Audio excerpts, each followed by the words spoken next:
exceptional.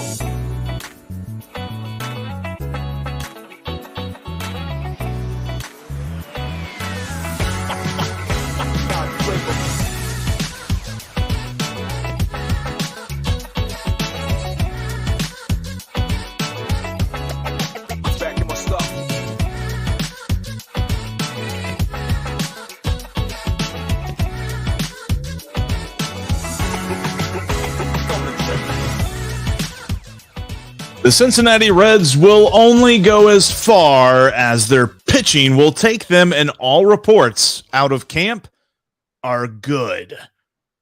Well, when it comes to today's show, get ready for some Cincinnati Reds optimism.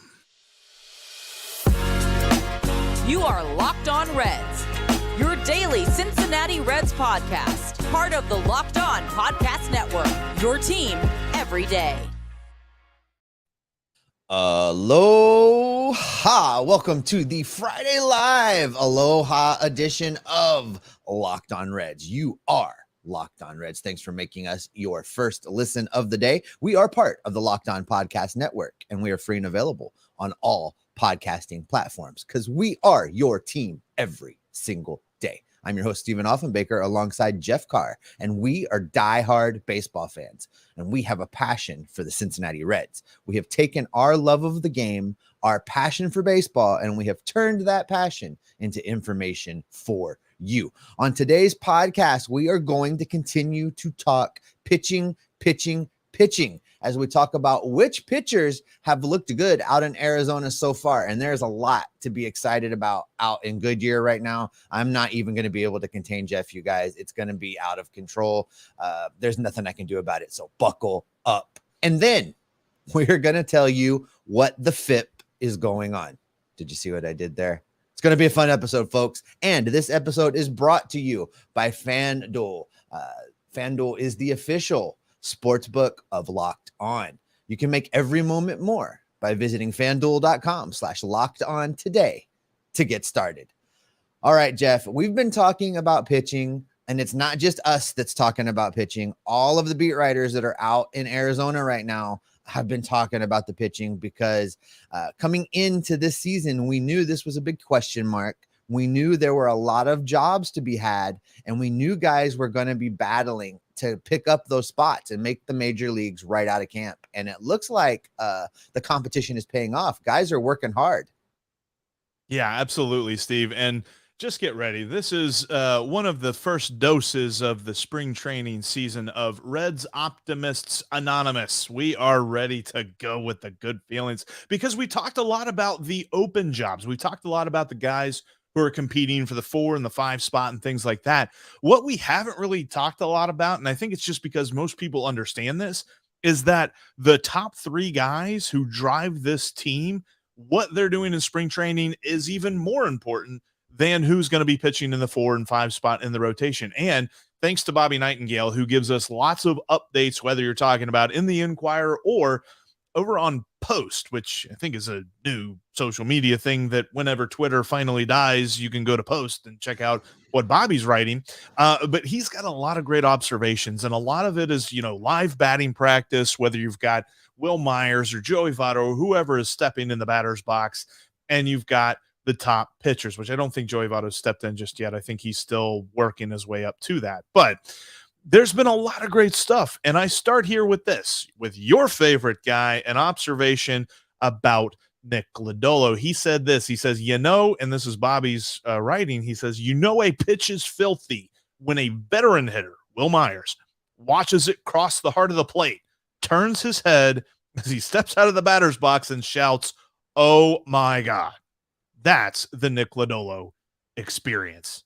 Nick is ready. Sign him up for the Cy Young already. I think he's going to be, I think Nick Lodolo is going to be in the Cy Young competition or conversation rather this entire year. You've talked about Hunter Greene, and I know that at some point either this week or last week, we talked about some of the futures bets over on FanDuel as far as Cy Young awards go. And we've talked about Nick Lodolo's odds. We've talked about Hunter Greene's odds. But I have a feeling that Nick Lodolo is going to come out of the gate on fire. He's not going to want to be left behind. We've talked about these young pitchers pushing each other and how Hunter Greene and Nick Lodolo will push each other to be better. And I think we're going to see that right out of the gate. I think Lodolo is going to be the opening day starter.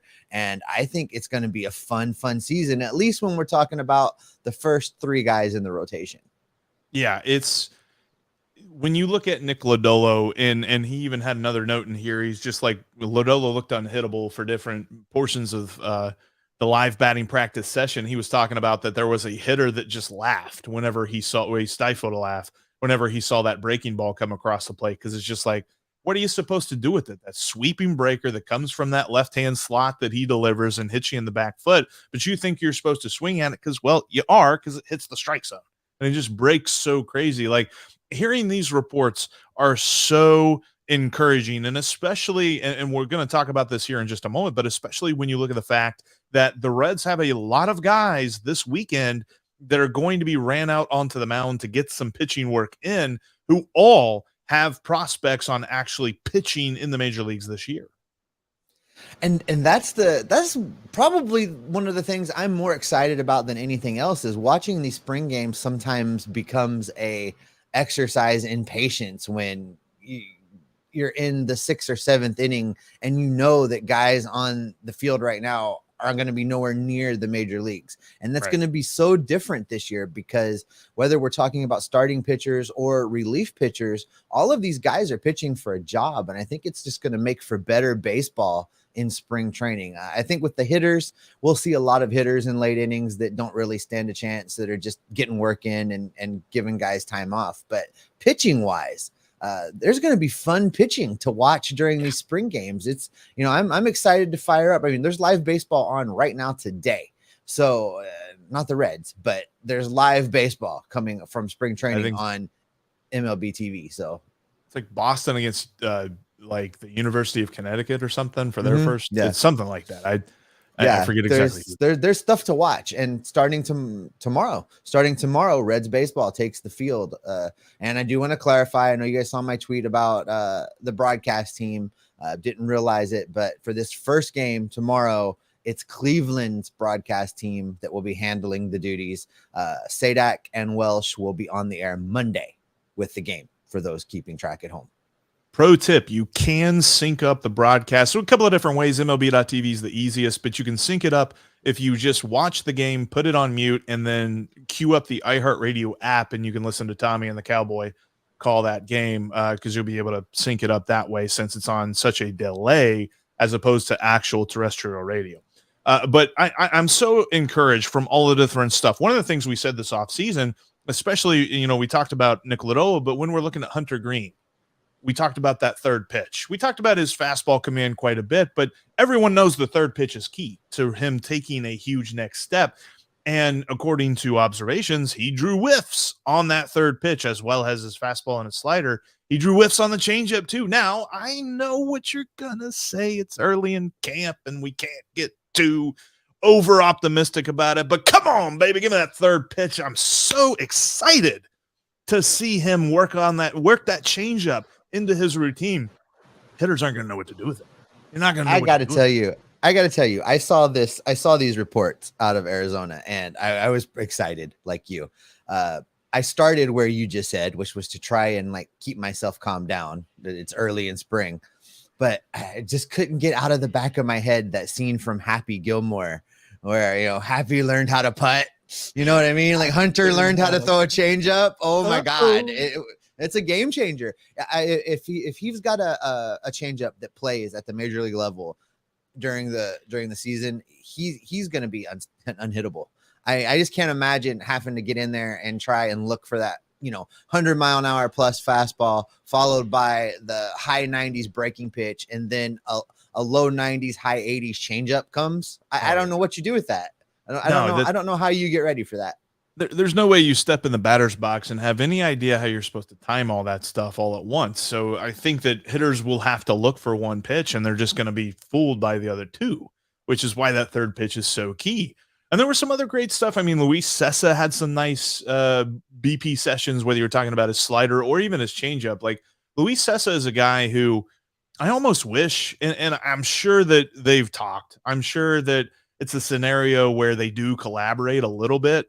But if Hunter Greene could learn Luis Cessa's changeup, then, oh boy, the sky's the limit, because nobody throws. I think I'd be fair in saying that nobody throws a better changeup on the Reds staff than Luis Cessa does. You know, Cessa had an interesting comment, and we haven't talked about this week. But Cessa says he's being cautious with what he's doing during batting practice because he doesn't want to hit his teammates. Did you see the play-by-play coming out of Goodyear on the first day of live batting practice, where everybody was Graham Ashcraft hit two people, and then somebody line drives everybody was getting hit with the baseball, and I'm like, great, you know, season's not even going to get started, and we're going to be on player number 75. But you know, I do appreciate what Cessa is saying, that, and it's something to kind of make note of, Jeff, because I think he's probably not the only pitcher that approaches things this way.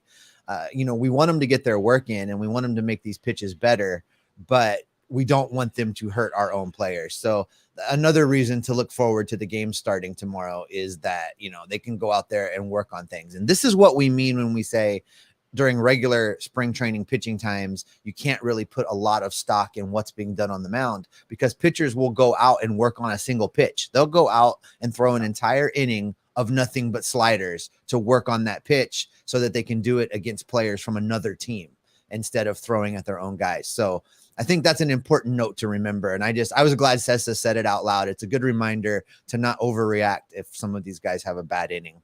Exactly. But you know, like these reports, the eye test from Bobby Nightingale, pitching looks good. Coming up, we're going to talk about the list of guys, because it's a lot of encouraging names who are supposed to pitch tomorrow. They are scheduled to pitch in the game against the Guardians on Saturday. And also, FIP and xFIP, fielding independent pitching, are important tools to understanding the value of a pitcher's performance. And coming up, we're going to explain why and how Reds pitchers stack up when we use those stats. That's coming up in just a moment. Before we do that, though, I want to shout out one of today's sponsors, and that is Built Bar. If you're looking for a delicious treat, but you don't want all of the fat and calories, then you've got to try Built Bar. With Built, healthy is actually tasty. I don't know how they've done it, but they've taken 100% real chocolate. They've taken marshmallow. They've combined it, and somehow it's better for you than if you just got a marshmallow and dipped it in chocolate yourself. They've added protein to it. There's 17 grams of protein in some of these bars, and you're talking about 130 calories with only about 4 grams of sugar. Those are the kind of numbers that when you're reaching for something to give you a little bit of extra fuel, you don't have to worry about what else is coming with that extra fuel.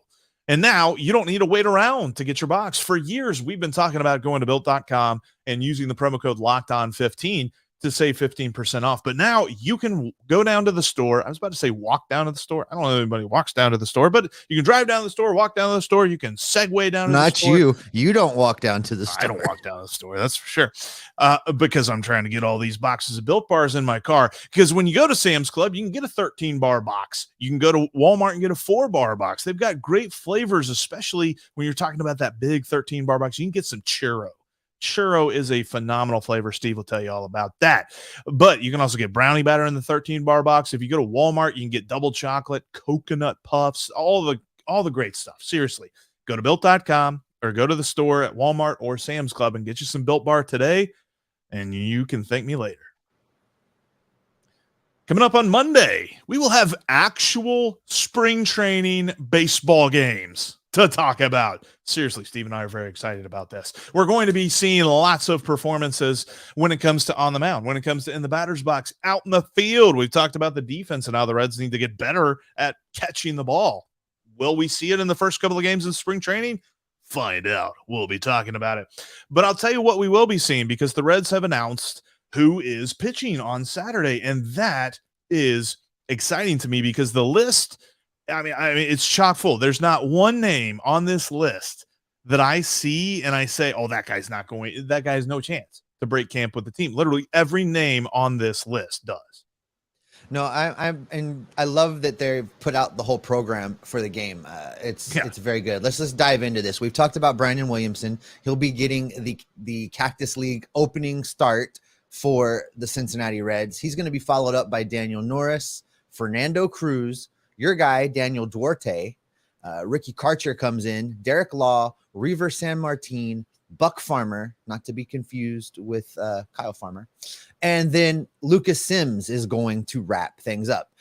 Out of this, I am super excited, especially for the opening and the closing of this game, in seeing what Brandon Williamson has brought to Arizona in an effort to make this rotation, and then seeing how Lucas Sims looks coming back off of that injury that shut him down last year. Yeah, the return of the fieriness that Lucas Sims brings to the mound is just going to be so welcome. And yeah, Daniel Duarte is a guy that I think we saw not nearly enough of at the beginning of last year before he got hurt and was out for much of the season. So I think he's definitely got a longer hill to climb this time around. He was one of the last couple of guys on the roster last year, and now he's a non-roster invitee. He would have to be added to the 40-man roster to make the team, but he showed some talent, and I'm interested to see what that is. The other guy on this list that really jumps out to me, and we haven't talked about him a lot, is a guy who came over from the Tigers, Daniel Norris, left-handed pitcher for him. Another guy who could be on the list of potential bullpen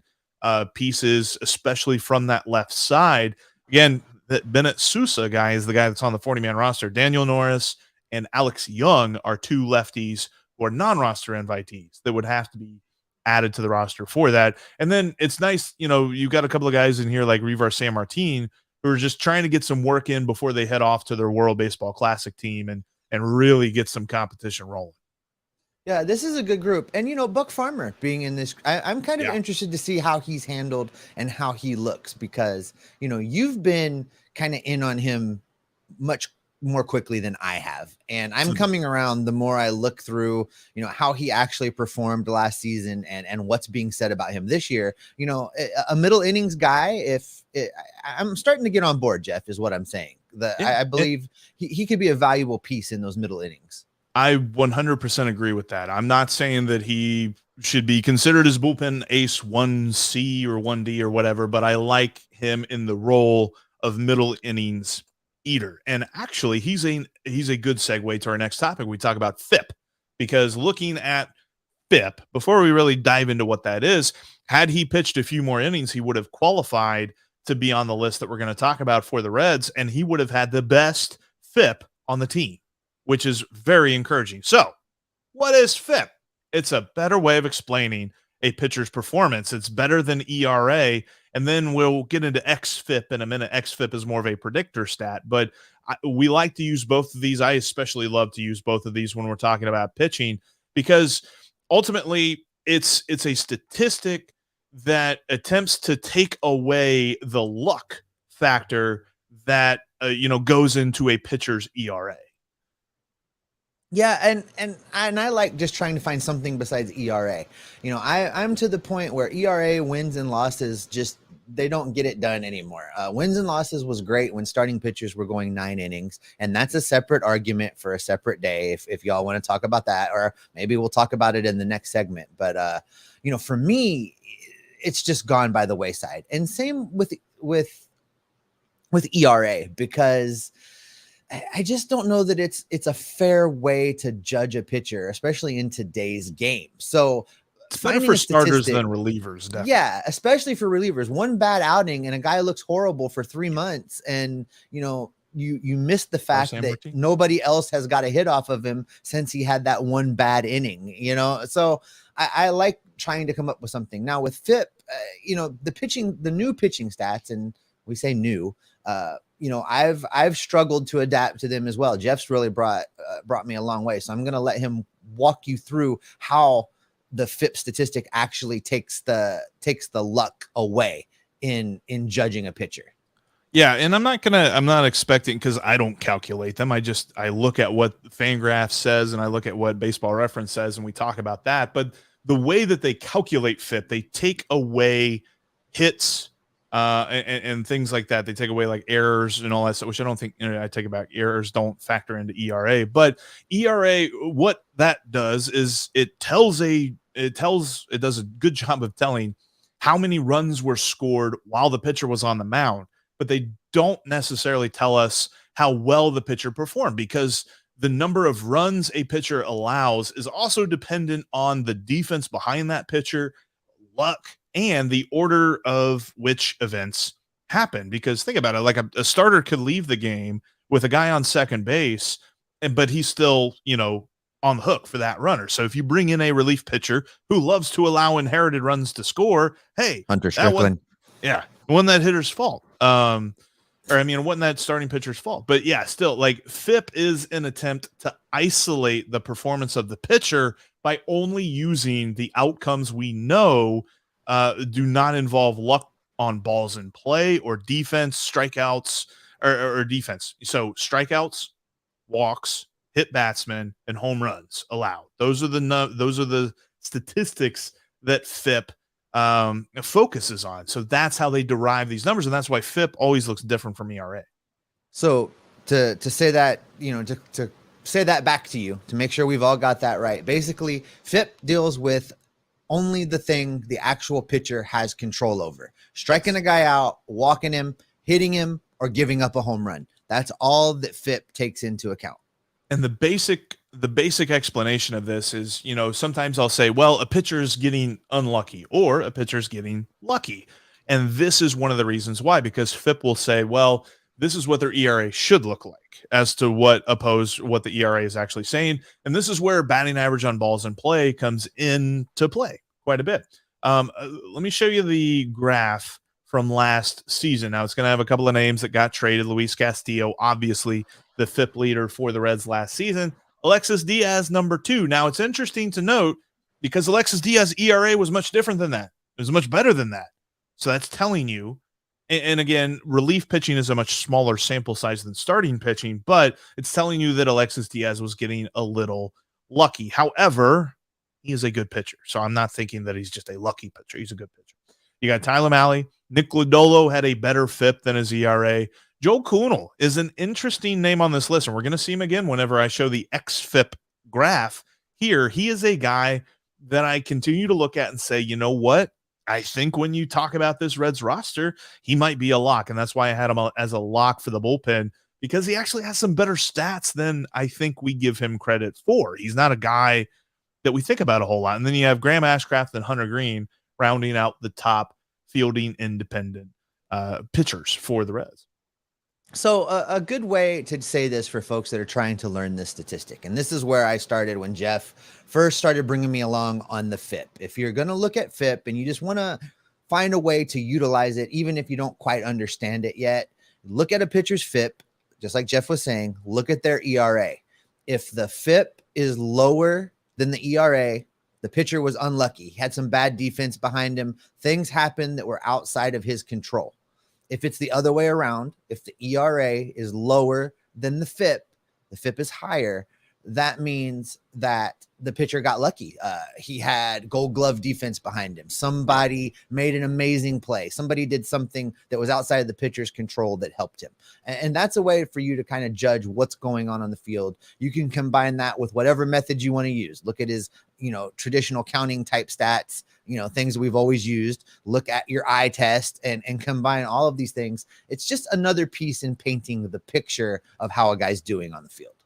Exactly. And, I think I'm going to hold xFIP. We'll talk about xFIP next week, because FIP in and of itself is it's a deep thing to really understand. But like Steve said, the easiest way to understand what FIP is, and we're going to be using this stat quite a bit, so you're going to hear this stat a lot this year, but FIP is just a better way to understand what a pitcher has done.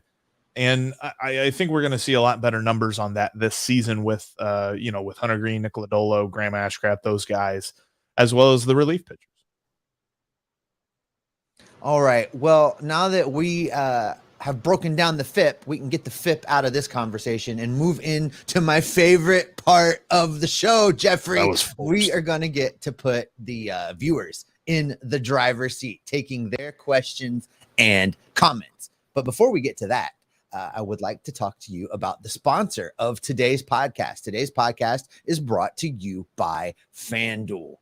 The midway point of the NBA season has come and gone, and that means there's still basketball to bet on. So it's the perfect time to download FanDuel, America's #1 sportsbook, because new customers are going to get a no sweat first bet up to $1,000. That's right. You're going to get bonus bets back if your first bet doesn't win, up to $1,000. So just download the FanDuel Sportsbook app. It's safe, secure, and super easy to use. If you're not interested in betting on basketball, you can get in on some Major League Baseball futures. There's some good stuff out there. The Reds are 60-1 odds to win the National League Central. If you're willing to put a few bucks down, and listen, you can put a couple bucks down and it's a big return if you're willing to, throw it at the hopes that these rookies hit a lot sooner than we think they're gonna. But 60-1 odds on the Reds to win the National League Central. In other words, L.A. De La Cruz has better odds of winning Rookie of the Year than the Reds have of winning the division. Whew. Yeah. It's going to be a fun year either way, guys. So don't miss out on your chance to get a no-sweat first bet of up to $1,000 in bonus bets back when you go to FanDuel.com/lockedon. That's FanDuel.com/lockedon to learn more. You can make every moment more with FanDuel, the official sports betting partner of the NBA. Whew, I tried to fight off that sneeze, guys. What an ad read. Boy, I just stumbled all the way around on that one, Jeff. That was an athletic feat. Wow. And now that sports betting is legal in Ohio and I'm done sneezing all over the place, Locked On has the perfect show to help new and seasoned gamblers get all the information they need to place their bets. You can download and subscribe to the Locked On Bets podcast for daily picks and analysis. Locked On Bets is available wherever you get your podcasts. You can also follow this podcast on all podcasting platforms, including right here on YouTube. If you have joined us live today, thanks for being here. I love this live show every week. Can't wait to get into your questions and comments. In between shows, make sure you're following us on Twitter. You can follow me at @SOffenbaker with 2 Fs. You can follow Jeff at Jeff Carr. That's Jeff with 3 Fs. Spelling's always been a challenge for him. And you can follow the show at Locked On Reds. All right, Jeff, this is my favorite part of the show. Let's get into it. We're going to get into the questions and the comments. I'm going to start scrolling here, but we'll start right here with David, who's checking in with us. He says, "Hey, Locked On Reds, the Reds have to go Williamson in the 4 spot. I would really like to see another rookie in the 5 spot too. Wins and losses means nothing in 2023. They need to be thinking about what is best for 2024 and beyond." He says 2024 through 30. What do you think here, Jeff? I mean, I see a scenario where 2 of these guys, 2 rookies, 4 and 5, and we talked about this earlier in the week. I think the Reds really want there to be a more, and when we say veteran, it's kind of comical because no, they don't really have a solid veteran starting pitcher. But, I've speculated they would really much prefer to see Weaver or Sessa in the 4 spot, followed by a rookie. But there are some scenarios where it could be Williamson and Abbott, Williamson and Stout. It's possible. I think that, assuming health, I think that there should be more percentage of games played by rookie starting pitchers this year or sophomore starting pitchers in, Greene, Lodolo, and Ashcraft than there should be veteran starting pitch. And make no mistake about it, we talked about this. The idea that we have veteran starting pitchers in this rotation competition is like saying that I am a gym veteran. I go to the gym. I think that's about where that distinction ends. And these guys have pitched before. Not really that good. So when you are looking at these veteran competition pieces, they're not as good as what these rookies could be. The ceiling is so much higher on Brandon Williamson, Levi Stout, Andrew Abbott than Connor Overton or Luis Sessa or Luke Weaver. So I still think, yes, it's nice to have that stabilizing presence there, but at the end of the day, what is most valuable to this team is, like David said, figuring out what is best for 2024 through 2030, because this team cannot stand, this fan base cannot stand a prolonged rebuild. They got to make it quick. I'm going to tell you that I just missed everything you said because I lost my audio. I got it back, but I missed all that. So if you I threw said back, a lot of really good things. It's the smartest thing ever. I'll watch it on the replay. But if you threw back anything, I totally missed it. Sorry. I love this from Mark. I chuckled at this. Everyone get your drink. Not make Steve drink alone. Yes, you guys, most of the time, the Aloha Friday show is also the end of my work week. You see coffee today because I'm on call this afternoon. So I'm a good boy. But yeah, let's do that next week. That would be fun. Let's have bourbon and talk baseball together. That would be fantastic. Got some good stuff from New Riff the other day. I'm excited about. Well, we're going to do that, Jeff. Or maybe a special live post-game edition, one of these spring training games. We'll go live. We'll sip some bourbon and we'll talk about the game we just watched. I think that could be a thing that happens. Dave Pemberton checks in. Dave, we love that you watch every week. Appreciate you. Dave is a good friend of Jeff's and becoming a friend of mine. And we're all going to hang out on opening day. I'm looking really forward to that. Dave says, what are our thoughts on the Economic Reform Committee formed by MLB? Sounds like the beginning stages of a much needed salary cap, hopefully one similar to the NFL style. Here's the thing. Yes, I agree. Baseball needs a dramatic economic overhaul. This Economic Reform Committee that MLB is forming is going to make recommendations that the players are going to be nowhere near willing to agree to. Here's where I struggle with Major League Baseball imposing a salary cap and overhauling the economic structure. It's going to take a really, really big enticement to get the players to give up what they've got right now. I mean, you're going to be asking for them to sign away the ability to make a $400 million contract. And that's what we're seeing. I don't know what could baseball give, Jeff? What could the trade be to get the players to agree to make less money, to agree to non-guaranteed contracts? I mean, what would that have to look like? I wonder if a shorter season's on the table. I wonder if you're talking about 120 game season or 130 game season, something like that. Nothing like 2020. We're not talking about 60 games here, but like something where you're not playing in the cold as much as you can help it. Unless you live in Minnesota, it's just like cold all year up there. But or Seattle, it's always rainy.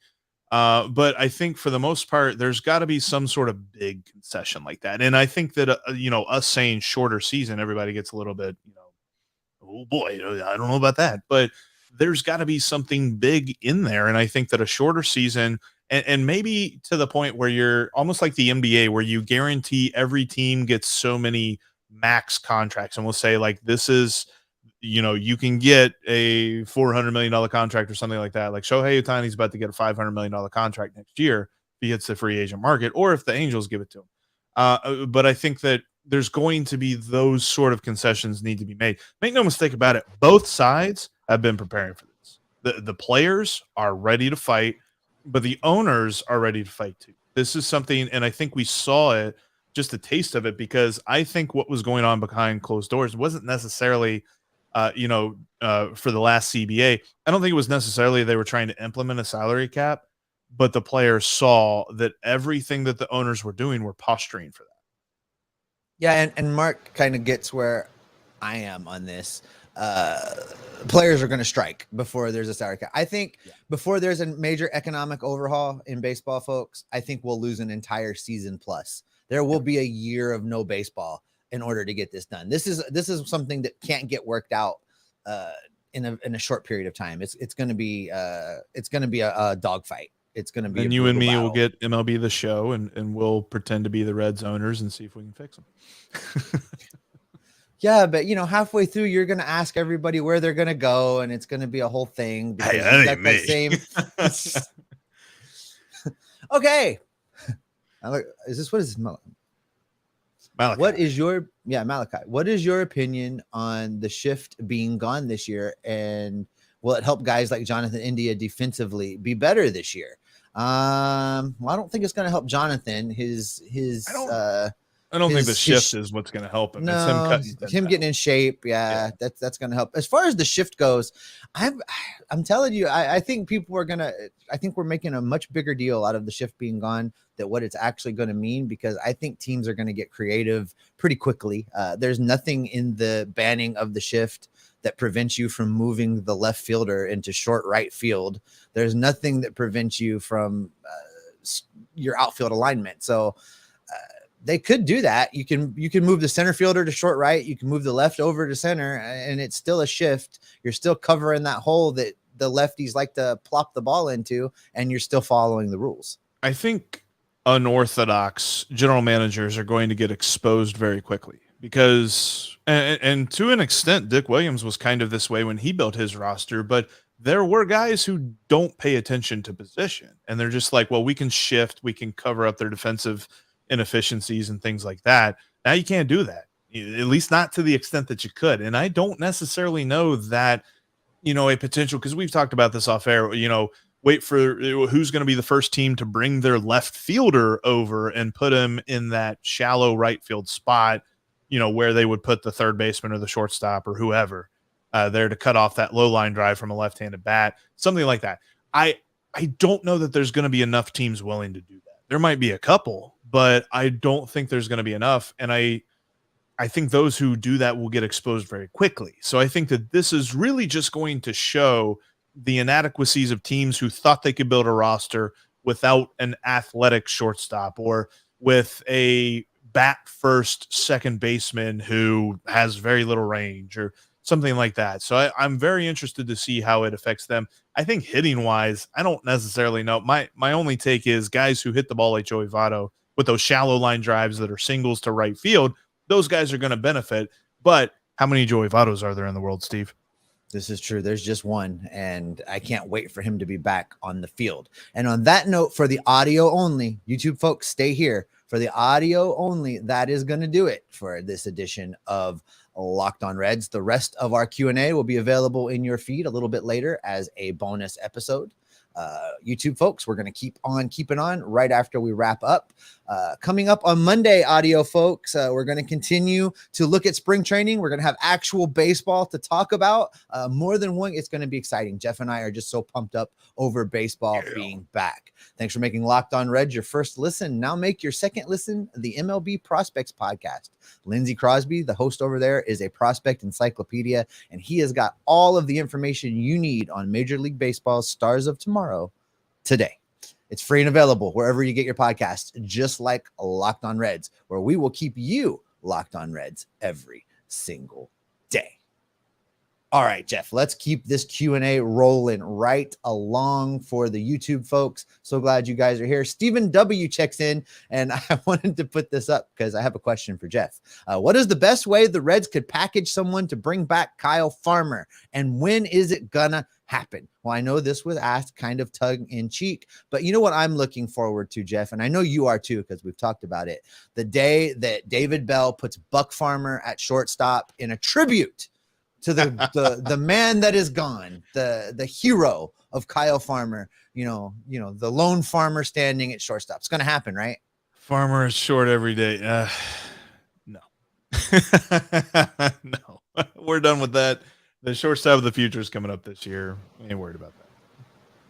Ronnie checked in while we were talking pitching. Excited for the latest updates on these young guys out in Arizona.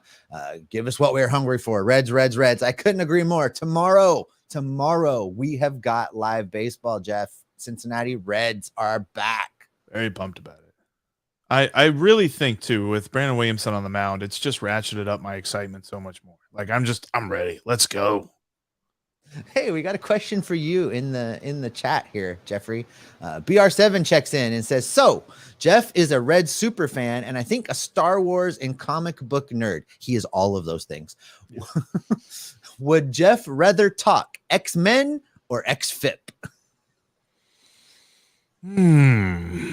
I think it's xFIP, but it's by a small margin. The Krakoan era is very interesting on the comic book side, although I'm just diving into it. I just got through House of X and Powers of X, but yeah, very much enjoying it. Poofy haired fancy boy says Jeff is beginning to look like Abe Lincoln with that beard. You're getting a little Duck Dynasty over there. and getting a little depth. I might need to trim it, although it's still kept its shape pretty well. I'm pretty happy about it. You guys in the comments are great. Mark says he loves watching me read the comments. He can always tell when I stumble on one of Poofy's comments. Yeah, that's exactly what happens. And I can't read half of them because we're a family show. But happy Aloha Friday, Greg says. Brandon Williamson needs to be in the rotation to start the season. Hunter Strickland needs to be on another team. It'd be nice if he joined the Pirates bullpen. No. Have you seen the Pirates bullpen? It's like half former Reds. Obviously they have Dowry Moretta because we traded him for Kevin Newman, but they also have Robert Stevenson in their bullpen. Like, what are we doing here? Like, did they think that the Reds were onto something? I think that Seattle clearly does. I think that Hunter Strickland needs to go join Aristides Aquino. That's too close. I need him to be out of David Bell's reach. I don't want Hunter Strickland anywhere near this team because he was on the Brewers and he was a fine reliever a couple of years ago, but he ain't doing it again. That was an outlier. BR7 thinks that we should give Hunter Strickland a break and show him a little love because we all deserve a chance. And then he says, wait, is this the Strickland from last year? Never mind. Yes, it is the Strickland from last year. It's beyond me why he's here. Mark thinks Strickland's around just to be here for spring training. That's possible. That's possible. We got a lot of arms going out for the World Baseball Classic, and Strickland could simply be here depth to have somebody that can throw baseball to hitters during the World Baseball Classic. With Chase Anderson. They're not here because they're competing. This is true, but I don't trust David Bell in being able to resist using Hunter Strickland the wrong way. So Ray says that he disagrees. A blown lead is a key part of the Reds game. It was. Hunter Strickland's really good in that role. That's good. I like that. Yeah. Fancy boy. He jumped in when I was talking about Chris Welsh and says he loves him. He's wearing a bow tie, in fact, to honor him right now. We are not, Greg, the founders of the Hunter Strickland fan club. That is not a thing that we're doing. You guys are on fire in the comments today. Here we go. An actual one you can answer, Jeff. Over under. Nick Senzel has a 270 batting average this year. I hate to say it, and I know that we're being optimistic here because we've been happy about the pitching reports that we've gotten out of camp. Under. He still hasn't taken batting practice yet. He hasn't done a live BP yet. Yeah, I'm going to have to also agree. Take the under. Listen, batting average. Batting average? The days of guys 270, 280, 290, 300. Those are fewer and far between. 250, 260 is probably going to be the new measure of a good hitter in Major League Baseball. Did you see that graph that they went back? I think they went back 30 years or whatever. The teams that had below a 240 batting average and how it's gone so far up the last couple of years. I think there were 14 teams. Yeah, it was single digit, half the league.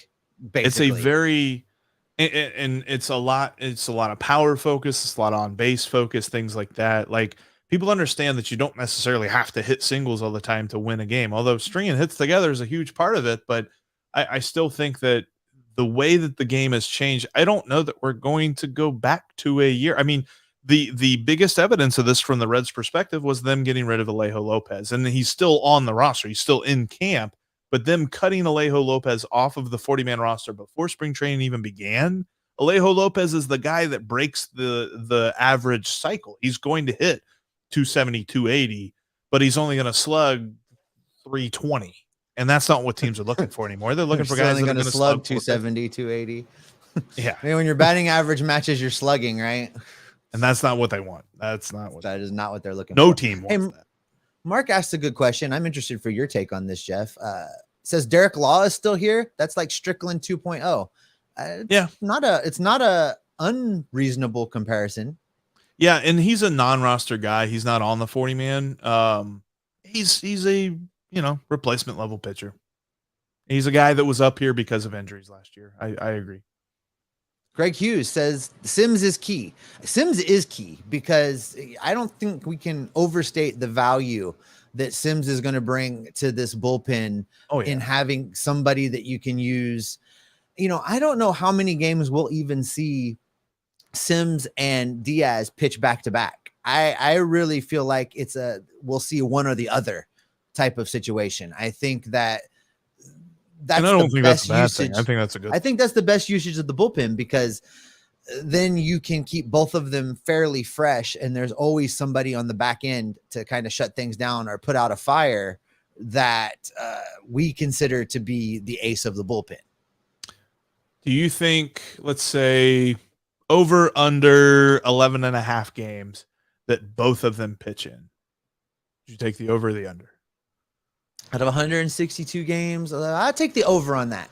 I would say we could see them together in a game between 15 and 20 times throughout the season. Because there will be some like tense games where David Bell's just like, I got to throw the book at this thing, and that's going to happen. That's when you're going to see both of them. But I agree.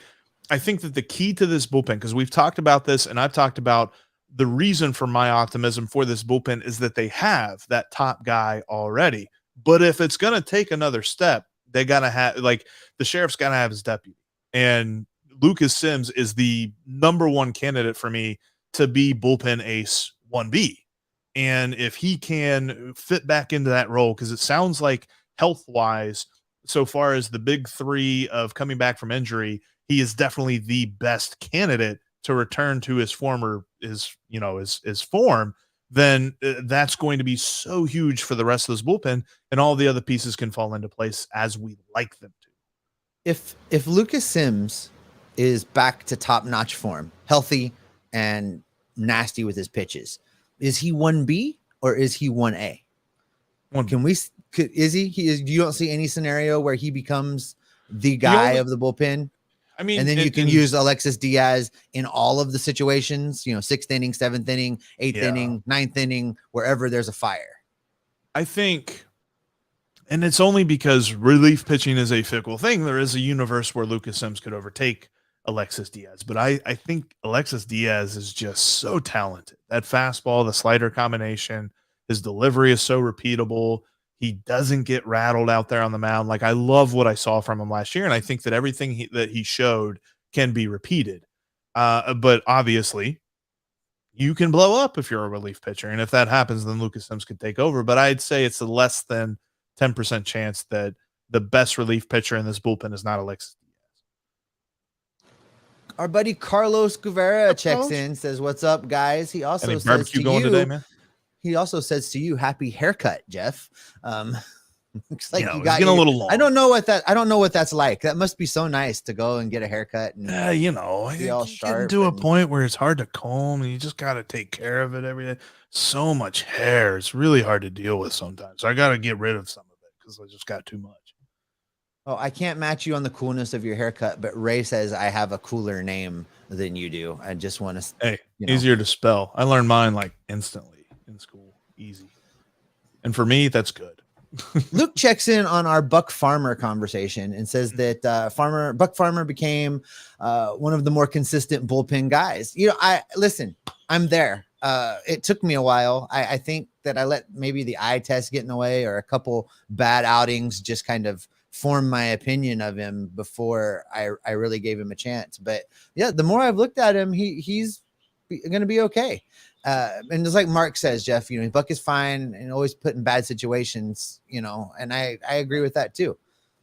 He was coming into games where Chase Anderson had left the bases loaded or something like that. And he did a really phenomenal job of clearing them in most cases. And that's where, I am flattered by the Abraham Lincoln comparison, but this is an ode to Buck Farmer.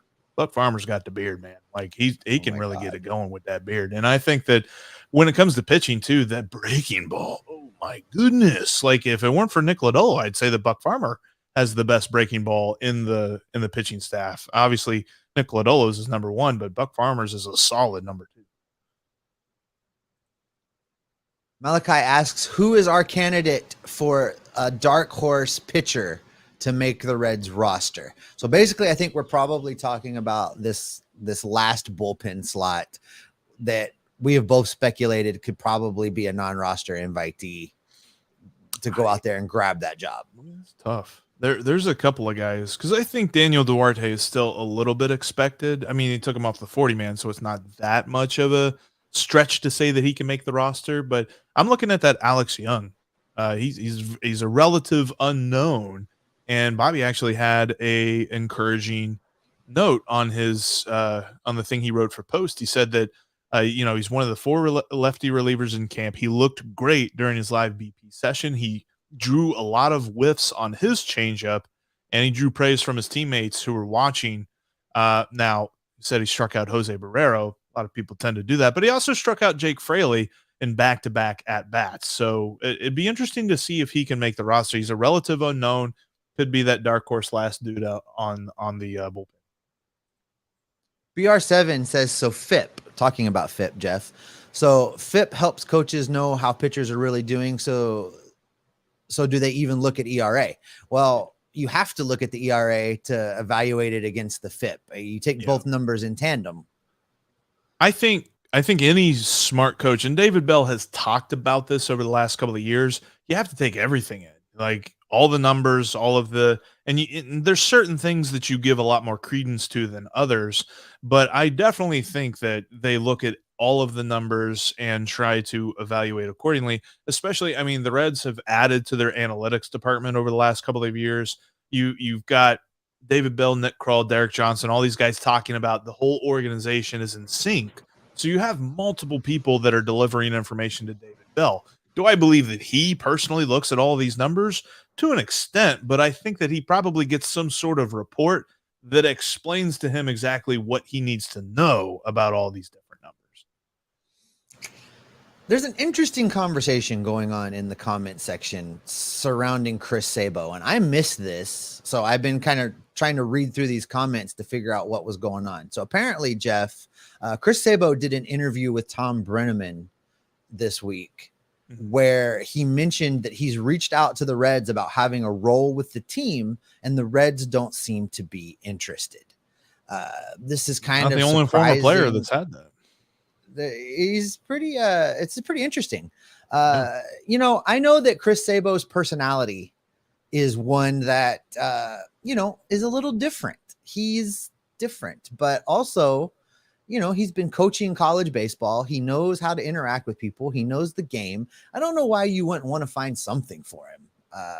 There's a lot of different former players like this that I'm just like, why wouldn't you have even just an advisory role? Like, remember a couple of years ago, Barry Larkin kind of had that, minor league advisory role where he would go to the different teams and, try and help out with different drills and things like that. Like, I could see something like that for Chris Sabo, unless they've decided that didn't work. But, I think you got to err on the side of the organization, because I don't think that's something that the Castellinis are signing off on. I think that's something that Nick Kroll is signing off on.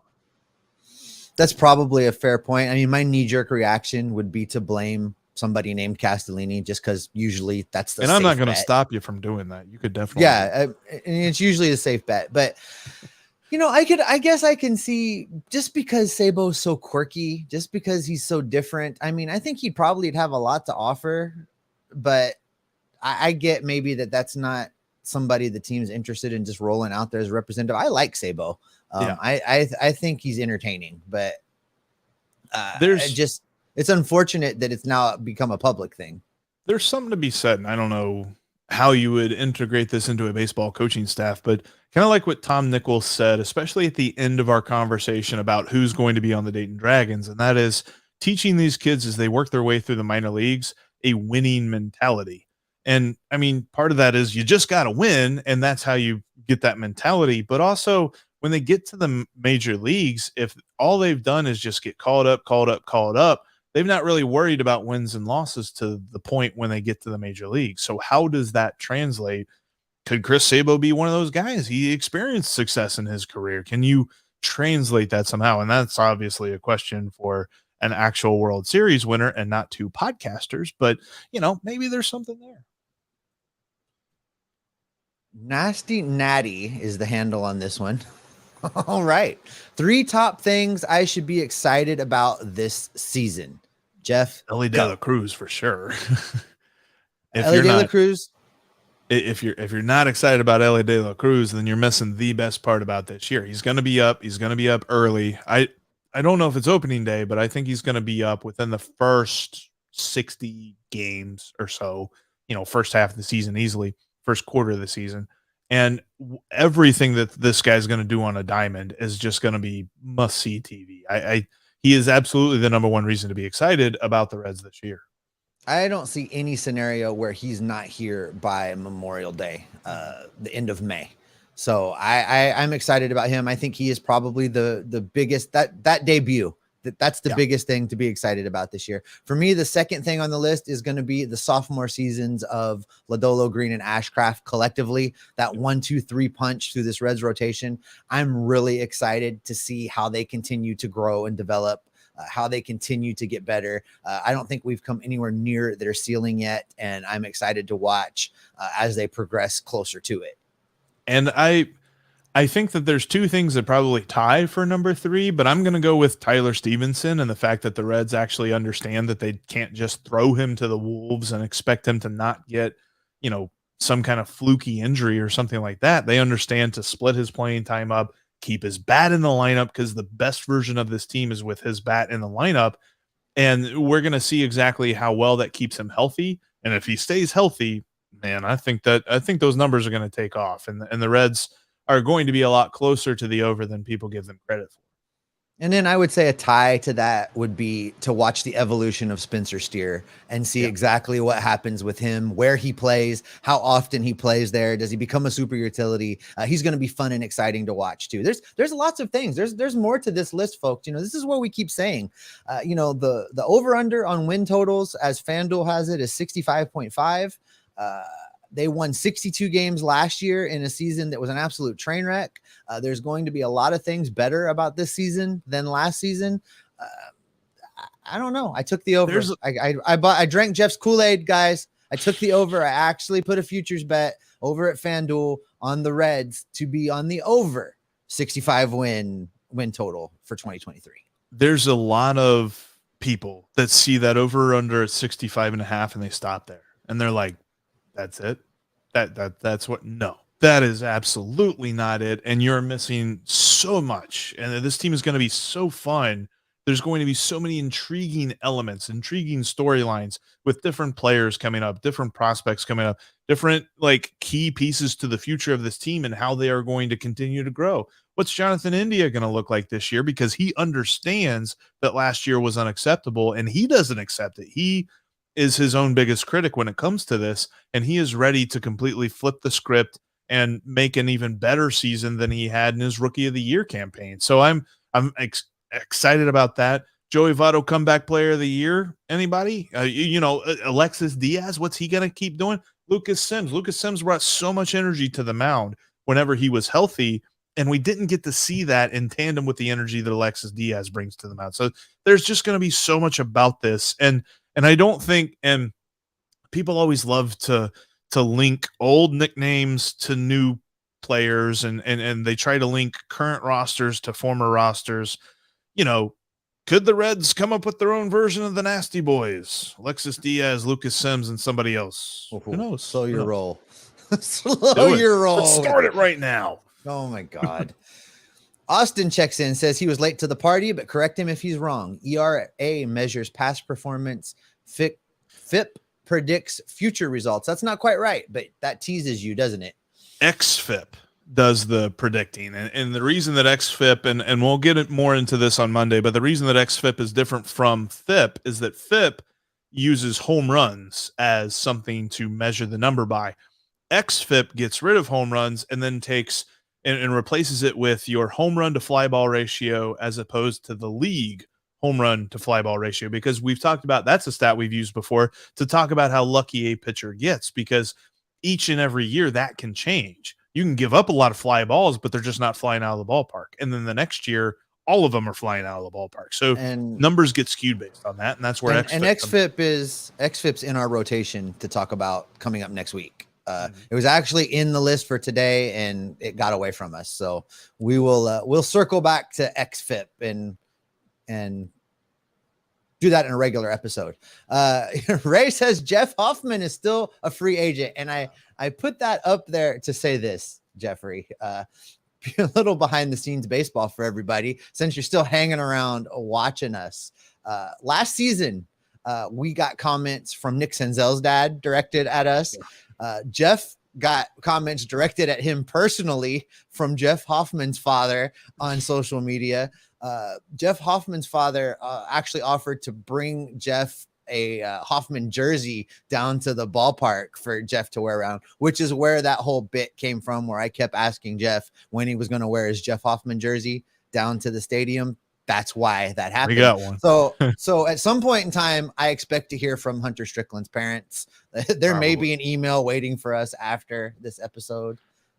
Probably something like that. In fact, I like that comment though. Just for kicks, while we're going through different questions and things like that, comment with your most obscure former relief pitcher that the Reds could go sign to a minor league deal. Because like one of my first thoughts whenever they brought in Hunter Strickland and Chase Anderson, I'm just like, oh, they want to go back and get Todd Coffey? What about Ross Ohlendorf? Get that old timey wind up, come back in here. Let's see who remembers who. Hey, it's Scott Scudder or nobody. Yeah. Stephen W asks, what are our favorite Reds walk-up songs of all time? What's a song someone should use this year? Well, I'm going to go with Jolene, Jolene, Jolene, Jolene. Joey walking up to Dolly Parton, I think, was pretty classic and just so quirky and really kind of demonstrated Joey's personality. So I'm going with that one. I loved the many sarcastic conversations I had with people where I was like, do you think that he picked it because it kind of sounds like she's saying Joey? Like, and then it's like, oh yeah, it's Joey. So there was a video on social media at some point in time of her singing happy birthday to him. I don't know if you saw that or not, but there was a thing out there. I don't know if somebody bought it. I don't know if that's something they did CGI. I don't know, but it was out there. Favorite. What about you? Who's your walk up? What do you got? The one that sticks in my mind the most is Griffey's old walk up of Gwen Stefani. And I'm trying to remember the name of that song. Great Escape, I think is what it was called. That's the one that like I can close my eyes and I can still hear. I can still hear Paint It Black for Joey Votto. Mm-hmm. I can randomly hear Viva La Vida for Scott Rowland. Maybe that's more trauma than it is fun memories. But yeah, no, like different, not necessarily ones that really stuck out to me. I think my favorite one still was, and this wasn't even a Reds one, but the New York Mets last year had a game where I think it was like a Women in Sports Day or something, and every hitter changed their walk-up song to a song by a female artist. And Daniel Vogelbach, one of my favorite non-Reds players, big old chunky Daniel Vogelbach, walked up to Barbie Girl, and that was phenomenal. That's right. I do remember that. Austin says he's all for Alexis Diaz learning from his brother and getting his own bullpen entrance song. That's in the works. Listen, I want to tell you that there is nothing that anybody else in baseball can do right now to match what happens in New York when Edwin Diaz comes into a baseball game. Well, as far as that entrance, not in a while. I mean, like right now, currently, that is just the best thing out there. Well, and you know why? Part of that entrance is the fire from the crowd, the electricity from the stands. And you're telling me that the 75 people at Great American Ballpark can't match that energy? I'm going to try myself. I'm not going to be really hard and let you slander the 15 guys that are at every ball game. Hey, I'm slandering myself at that because I'm one of them. But no, that's one of the biggest reasons, and it's an epic entrance. But just the crowd gets so into it, and I'd be very excited to see what Alexis Diaz comes out to on opening day. I still, man, I miss. Oh gosh, never mind. Move on. I just lost my train of thought.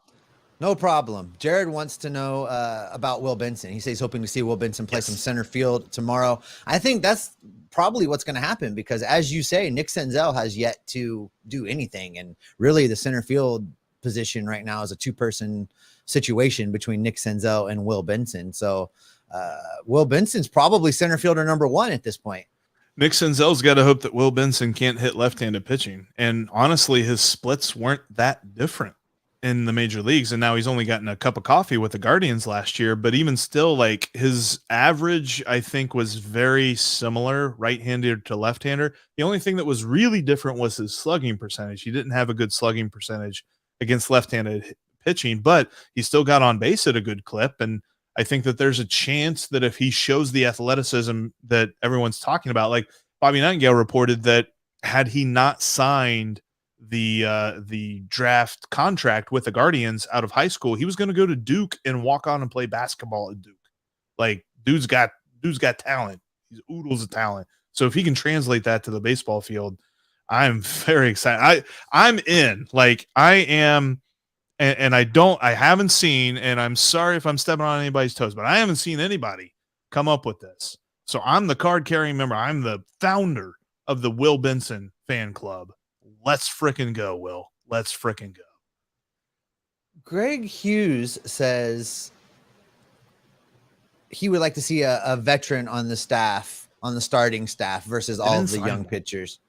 They didn't. So I put that up there to ask you this. Is there still a possibility that they waiver wire somebody or grab a dude out of somebody else's camp before the end? If they're, and I can't think off the top of my head of a scenario like this, but if there is a team that has a young guy that they want to put in their rotation and a possible veteran to cut, like, the only one that I'm thinking of is the Pirates. And if they have a huge camp from like Johan Oviedo or Luis Ortiz, and they're like, we'd rather have him in the rotation than Rich Hill, but they gave a contract to Rich Hill just this year. So I don't even think that happens. But yeah, there could be a situation where they get somebody off waivers like that. As of right now, like that's the thing. Everybody wants there to be a veteran. There's not a veteran on the roster. There are guys who have pitched in the past, but they didn't sign Johnny Cueto. They didn't sign Corey Kluber. They didn't sign a guy that I'm like, yes, he's in the rotation. Luke Weaver is not that guy. Could you imagine a rotation of Lodolo, Greene, Ashcraft, Cueto, and Williamson? Oh, that would have been nice. That would have been really nice. Malachi says he can't wait to see Fernando Cruz pitching this spring. You know, Cruz, I don't think gets enough love, Jeff. I'm not sure. He kind of got lost in the shuffle last year with the things he was doing, although I think he's on some radars now, and I think he has an opportunity. I don't know that he's considered like a shoe-in for this bullpen, but he could definitely pitch his way onto this team with a good spring. He was a guy. And again, the graph that I made of fielding independent pitching was based on guys who had pitched a certain amount to kind of qualify. He hadn't. He had too small of a sample size, but in his tiny sample size, he had the best FIP on the roster. His FIP was below 2. So that was saying that even though he had only, I think it was only like 24 innings or something like that, but in his 24 innings, he had pitched phenomenally well. And I love his story, and I kind of do hope it continues a little bit. Again, a guy that I only put in the middle relief category, maybe, one of the last bullpen players on the roster, but still, I would like to see his story continue a little bit more. Ronnie Snyder says that he's an old codger himself. He's always used the evaluation of players on a team by 2 things. Do they pass the eye test, and do they have the it factor? It's been pretty reliable for him in his lifetime. Well, you and Dusty Baker, that's old school baseball right there. I mean, that's how they did it, right? You had some guys that got paid a lot of money to be talent evaluators. They went out, they scouted, they reported back. You drafted a guy and you evaluated them this way. How do they look? And what's your gut tell you? And, sometimes it worked, sometimes it didn't. And I'm going to agree with Ronnie on the it factor, because over the last couple of years, some of the guys that we've had on this roster have not had that it factor. And Ellie De La Cruz has it. And from what everybody's reporting about Will Benson has it. So I'm very much excited to see how that translates.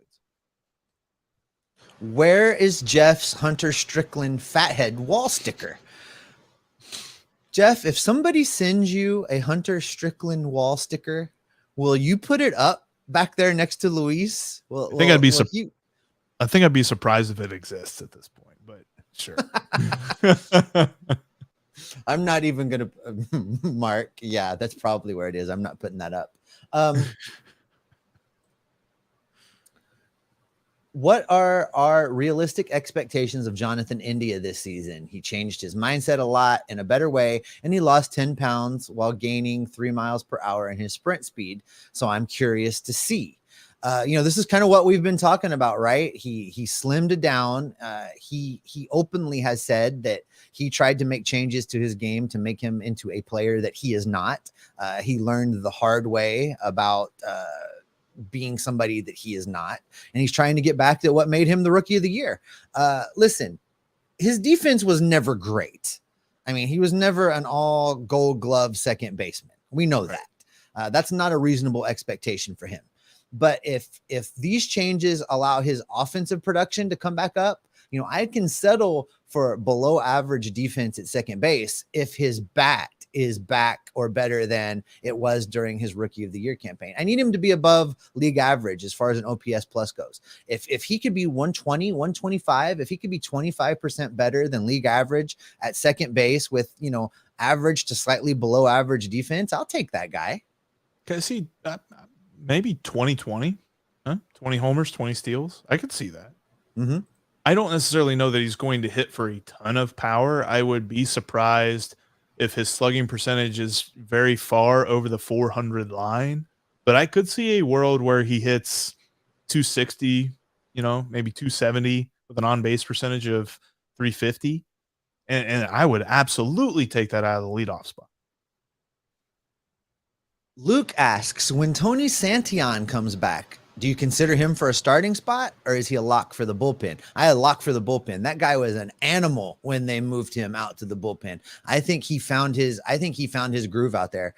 He just looked like an entirely different pitcher coming out of the bullpen than he did when he was starting games. When he was coming out of the rotation, I think that he tried to have too many pitches in his repertoire. So he had 2 good pitches and a bunch of just meh pitches. His 2 good pitches are his fastball and a slider. So I want to see him continue to focus on those 2 things and make sure that that's all he has to worry about. So I'm not interested in him making a return to the rotation. Here's one we haven't talked about, and one that of the rare poofy comments that can actually go up on screen. He wants our thoughts on the horrible Kroger patch that's been added to the Reds uniform. If you missed it, Major League Baseball has allowed advertising on the uniforms throughout Major League Baseball. Kroger paid, I think, $5 million to the Cincinnati Reds to have a Kroger patch placed on the Reds uniform for the 2023 baseball season. Here's my thoughts. We knew it was coming. We saw it during the Mexico series where like Ford had sponsorship patches on the uniforms down there. We knew it was inevitable. It's a revenue generator. Fine, whatever. Here's where I have a problem. It looks so tacky. You're telling me that the Reds couldn't pony up, $50 out of the $5 million and pay somebody to do a little embroidery and stitch that logo into the jersey? It's an actual iron-on patch, Jeff. Yeah. It is so tacky. Yeah, I mean, the tackiness is kind of frustrating, but honestly, I don't care. Like soccer, they put the whole thing across their chest. Like the logo for a soccer team in like Europe and stuff like that is like up in the corner. And they've got like, I'm thinking of like Bayern Munich, they've got T-Mobile across their chest. So like most people, if they just tune into the game, they're just like, oh, we got the fighting T-Mobiles on the field or something like that. Like I don't have a problem with this at all. And if it brings in more revenue for a team that cries poor all the time, then hey, let's do it. Yeah, I don't have a problem with the advertising. I just have a problem with the tacky rollout. I mean, yeah. This organization continues to do things that just does not help itself. And I mean, if you want people to stop talking about you like you're, a stepchild of the league, maybe stop doing the tacky things and try just a little bit. I get that you're not going to go out and sign Mike Trout or Shohei Ohtani, but you can pay the money to have the jerseys embroidered. That's just what I'm saying. Oh yeah. Fill for me for a second. It's funny though, mentioning that, it makes me think I've, off air, been doing a little bit of house hunting, and there's just sometimes you walk into a house and you're like, dude, how did you miss that detail? That's horrible. Like, I'm not even interested in this house because that detail's there. And sometimes it feels like that's how the Reds run things, is that it's like, hey, there's this obvious detail that it seems like it shouldn't be that hard to fix, and it's sitting right here, right in front of everybody. Why aren't you fixing it? Carlos Guevara, this is great. I want to talk about this.